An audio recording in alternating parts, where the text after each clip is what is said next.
So first of all, I just want to make a quick disclaimer.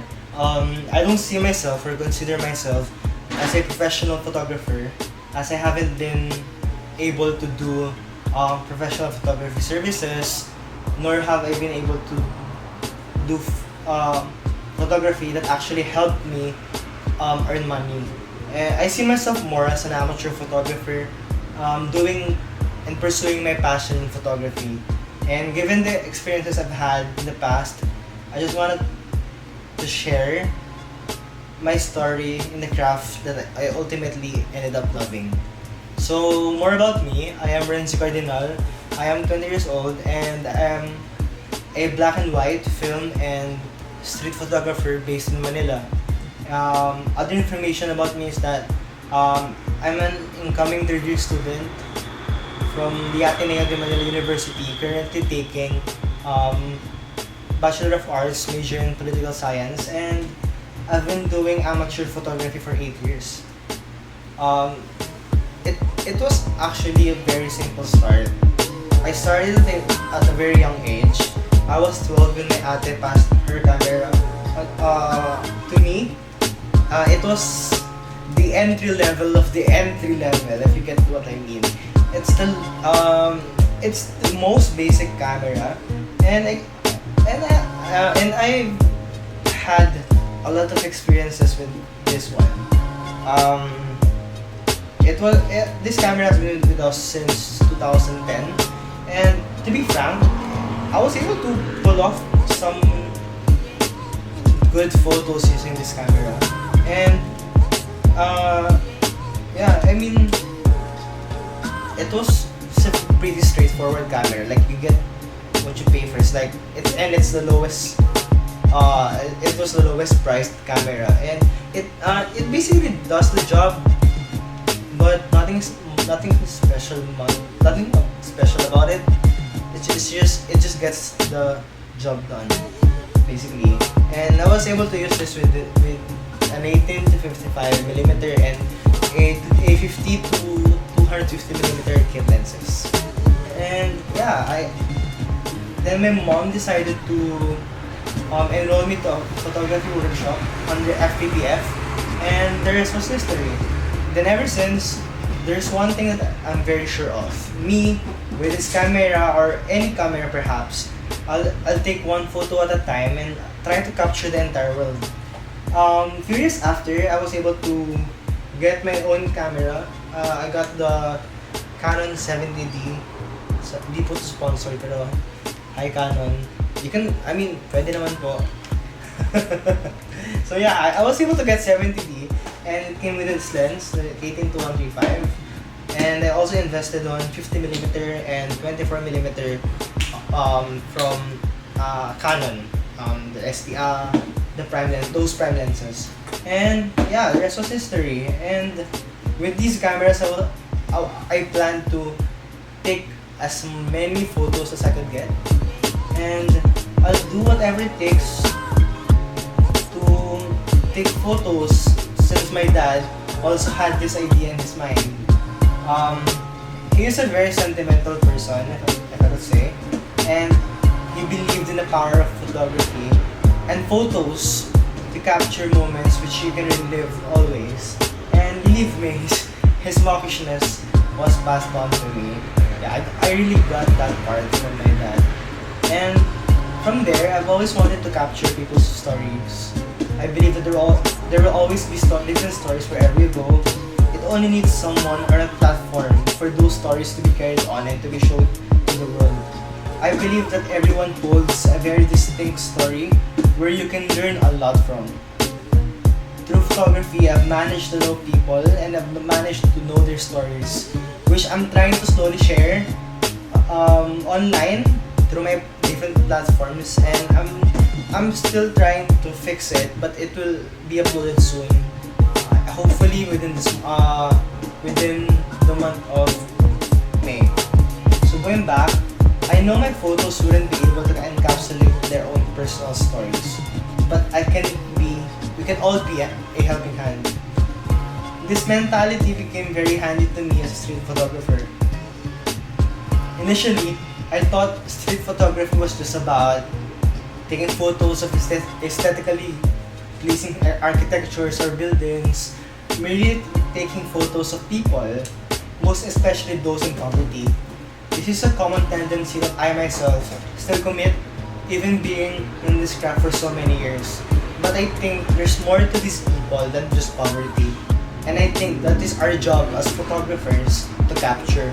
There's a lot more to them than their sufferings, but it is a story. Don't take me the wrong way. I believe that these are stories, but we have to constantly challenge ourselves. There's more to them than just poverty, and those aspects of their individuality are the things we should also focus on. And for me, um, one has to see the raw moments and let it inspire you as an artist. Fill the different spaces with your imagination and let it take you somewhere. I can remember that one time with my friend David Castor, when we went to Taft around 12 midnight and explored the place until our feet landed us on Manila Bay. It was a very eye-opening moment, and I think that is one of the power that photography holds that many people that not many people know of. When we walked from Taft to Manila Bay, we encountered different people. We encountered people who were rich, who were poor, different from different walks of life, and we were able to meet people, to talk to them, and that's when you actually get to know people, when you talk to them and not merely subject them to your camera. I mean, your cameras will take their photos and their stories, but there's more to them to learn, for us to learn rather, if we talk to them as well, and we actually get their stories, and we actually ask and make them feel that their stories are as valued as other people's. So yeah, we went to Taft, and it helped us locate where people are, and without it, we wouldn't know parts of our history as a person, history of our country, and our growth as a society. Metro Manila is indeed home to millions of different and varied stories, making it a good location for street photography. Some are fortunate enough to be shared, but there are more narratives that haven't seen the light of day. And yeah, for the first part, it's mostly it. It's about my story. It's about catching people's story. For the second part of this video, I will be talking about my For the second part of this video, I will be talking about the competitions I've joined, and the top photos that helped me know more myself as a photographer and became a defining moment of my career in photography.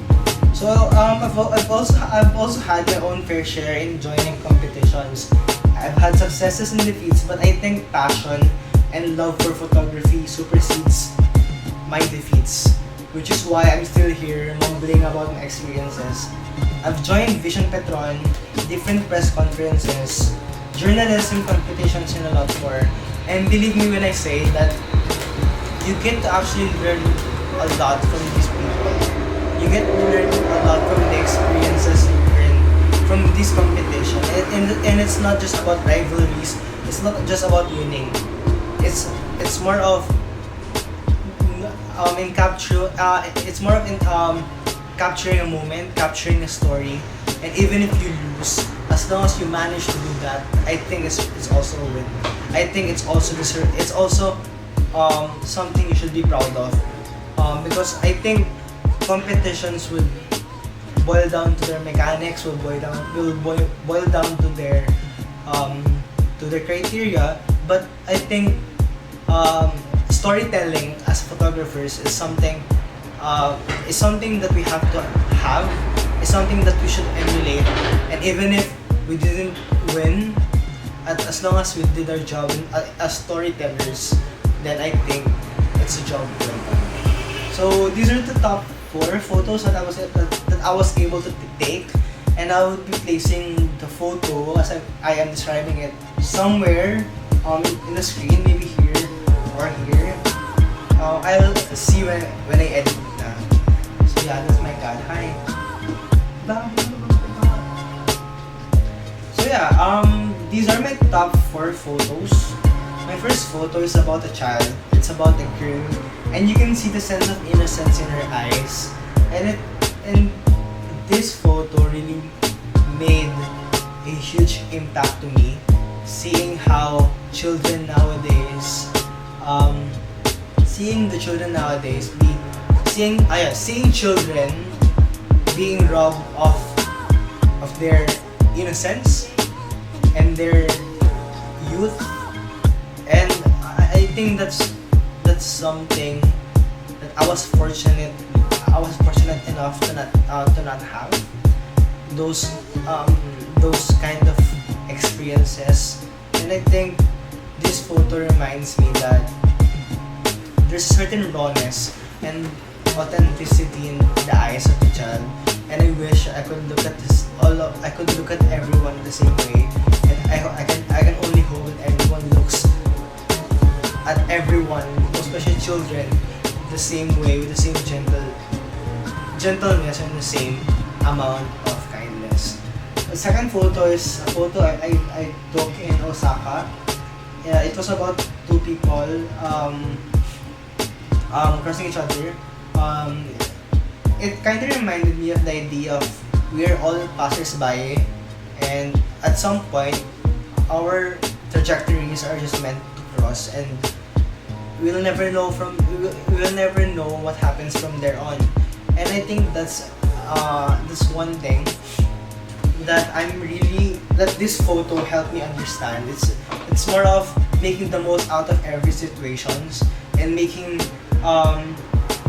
moments actually matter, and making it worthwhile, as we don't necessarily stay with people as we go along with our own journeys.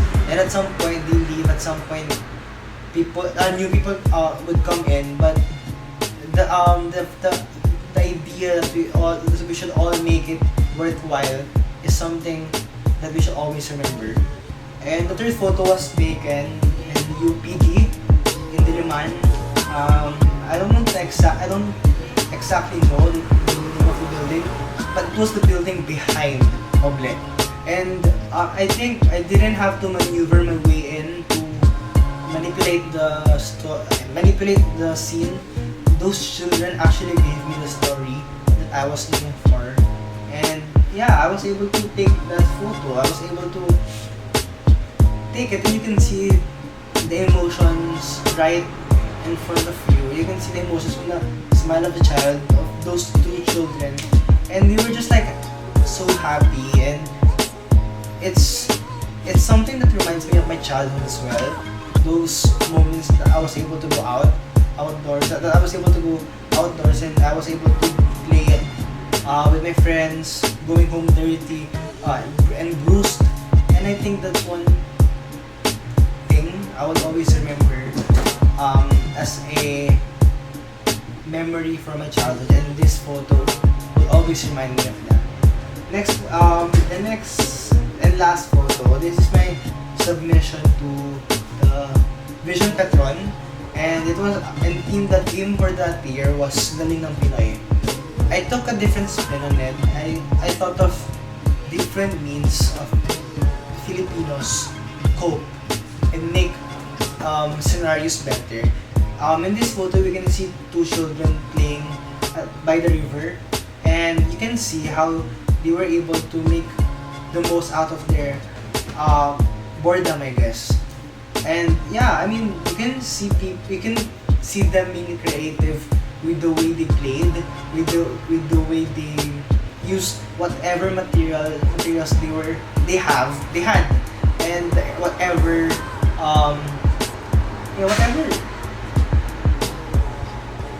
whatever they were facing, they were able to make the most out of the situation. Though this is not necessarily a good environment for children, since it's not necessarily clean, but you can see that yung ang galing ng Pinoy na humanap ng isang bagay na nakakapagpaganda ng kanilang sitwasyon. yun ang isang katangian ng mga Pilipino na dapat nating hangaan. Though I don't intend to romanticize poverty and romanticize resilience, but again, I see that this is a story and this is a narrative of these children, though it doesn't necessarily mean that their story should end there. And I would talk about it more later on how effective photography could be when we use it as a means of expression, as a tool for creativity, and as a platform for change.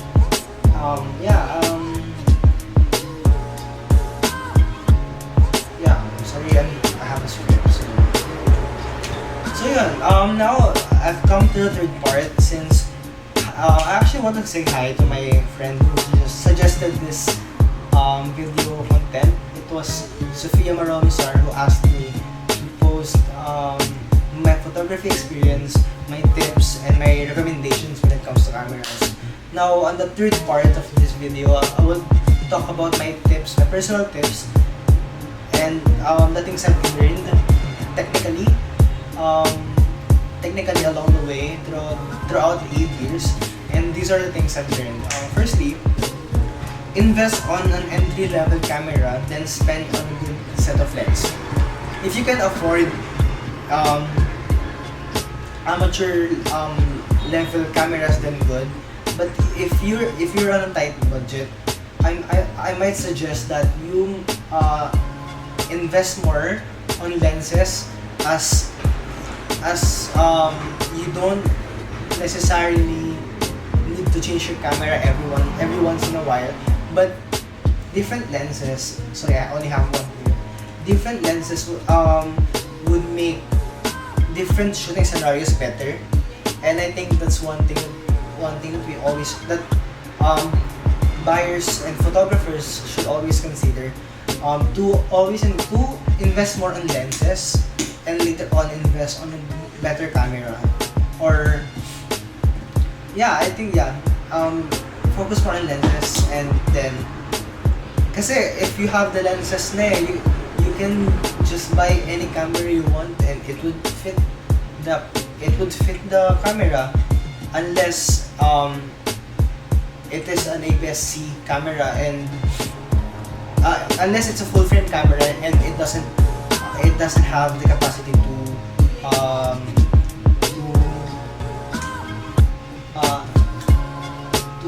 read the EFS lenses in the case of Canon. Second is my favorite lenses are the Nifty 50 or the 50mm 1.8 STM. It's cheap and it provides good color and it provides good depth of field. And also the 24mm because it is wide and the dramatic effect caused by vignette. I like those two lenses, though I haven't been able to work on a lot of different cameras or lenses as I didn't have that much resources and I didn't feel the need to splurge much on those tools. But entry level cameras and a wide set of lenses is a good place. It's a good start. Rather, it is already a good start.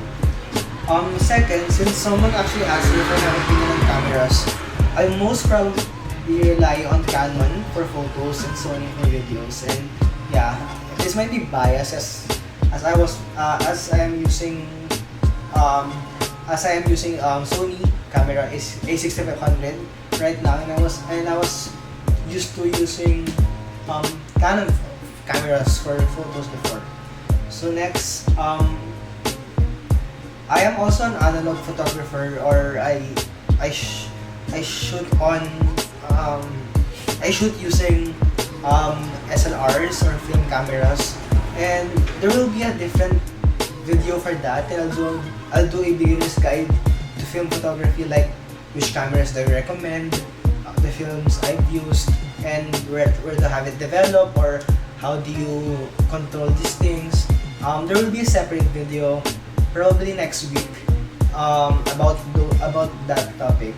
Second tip from me would be take advantage of workshops, most especially when it's free, because I think workshop provides you with the theoretical knowledge you need to do photography, and I think it's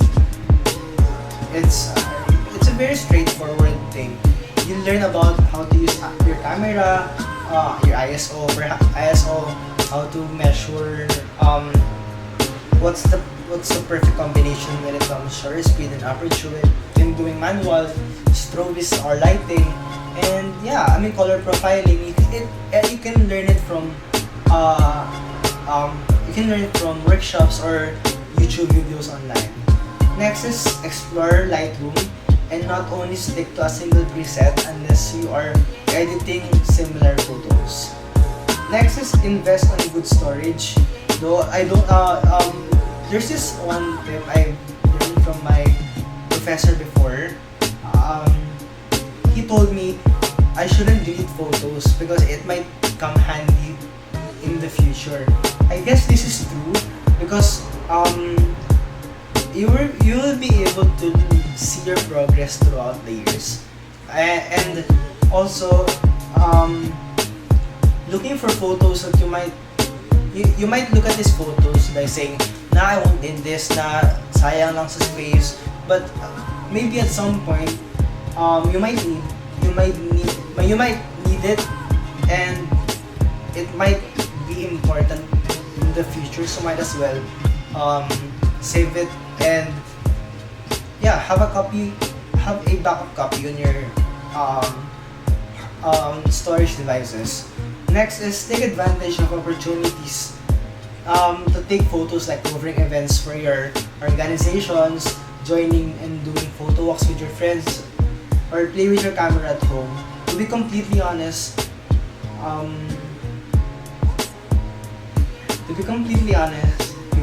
my cat's messing with the camera. To be completely, hey, sorry my cat's messing with the camera. Yeah, so to be completely honest, most of the things that I'm practicing today are those that I have learned from the people I've met and encountering different people. You get to know how to be street smart when it comes to photography, if that makes sense. And one tip I've learned, it's a very technical tip. When doing long exposures, you have to set it on timer so that when you click the shutter button, the camera wouldn't move and you won't have a blurry picture. So instead of pressing the shutter button, to take a photo, you set a timer so that when the camera takes a photo, it wouldn't move because it's already on timer. Next is don't limit yourself. Don't box yourself to a specific subfield. Explore all of your options, then decide later on when you want where you want to settle. This will enable you to explore yourself and know yourself more. You get to master other areas too. So from here, you will be able to know where you are and what you want to take, what photos you want to take in the future. And lastly, join different competitions and know different people. And this is where you'll be able to exemplify your theoretical knowledge and your practical knowledge. And yeah, I mean competitions, you get to learn a lot from those people. You get to learn a lot from the experience. That even if you lose, you meet people as equally passionate as you, and like having those kind of connections, it would really help a photographer or an individual in general. So yeah, those are my tips when it comes to photography. Yeah. So as I end this, I leave you with a challenge. The video was about me showing you my story, and I've also given you tips and recommendations on how to do it. My challenge for you now is to go out, maybe not today, Not yet next week, not yet next month, or maybe not in the foreseeable future. But after this COVID-19 and you have the opportunity to go out, I challenge you to go out and find different stories around you. Let the world know about the stories we wouldn't know would exist, and maybe not let stories remain unheard and forgotten.